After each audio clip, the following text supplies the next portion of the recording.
లేదు కదా, నువ్వు ప్రేమిస్తున్నావు, ఆయన్ని విశ్వసిస్తున్నావు, ప్రేమిస్తున్నావు. ఆయన కోసం తనులు తింటున్నావు, ఆయన కోసం తిట్లు తింటున్నావు, ఆయన కోసం దెబ్బలు తింటున్నావు, ఆయన కోసం మాటలు పడుతున్నావు. నువ్వు నమ్ముపో, నిజంగా జరిగిద్ది. రేపు నేను ఆయన పక్కన కూర్చోబెట్టుకొని ఆయన నీ భుజం మీద చేసి, నా కోసం ఎన్ని తన్నులు తిన్నావు, నా కోసం ఎన్ని దెబ్బలు తిన్నావు, నా కోసం ఎన్ని మాటలు పడ్డావు నువ్వు అని నిన్ను ఆయన కౌగిట్లో తీసుకుపోతే అప్పుడు అడుగు. ఆయన కౌగిట్లో తీసుకుంటాను. నా కుమారి, నా కుమారి, ఎందుకమ్మా నేనంటే అంత పిచ్చి నీకు? అన్ని దెబ్బలు తిన్నావు. నిజంగా యేసు ప్రభు మనతో కూర్చుంటాడు, యేసు ప్రభు మనల్ని హత్తుకుంటాడు.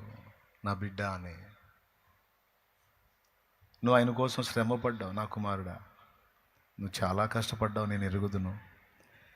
నేనంటే అంత ఇష్టమా నీకు? ఎప్పుడు నా ధ్యాస, నా ఆలోచన, నా తలంపులోనే ఉంటావు. నీకెట్ట తెలుసు ప్రభువా?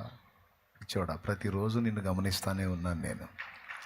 నీ నడకని, పడకని, ఆలోచనని, సమస్తాన్ని నేను వెతుకుతానే ఉన్నాను.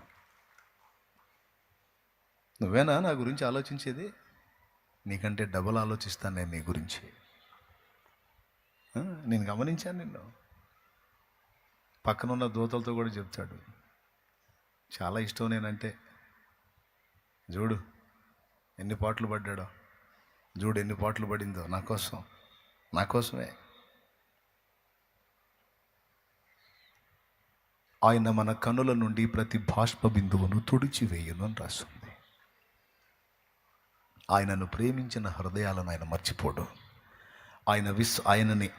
ఆయనని విశ్వసించిన వారిని సిగ్గుపరచడం.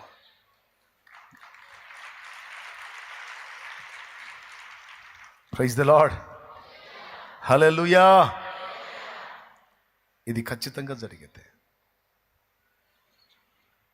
మన పాప రుణములను కొట్టివేయటం ఒకటి, మనకు ఆయనే విందు చేయటం ఒకటి, మూడవది బహుమానములు ఇవ్వటం. ఈ మూడు జరుగుతాయి. కానీ ఎవరికి ఇవన్నీ? ఆయనను విశ్వసించిన వారికి.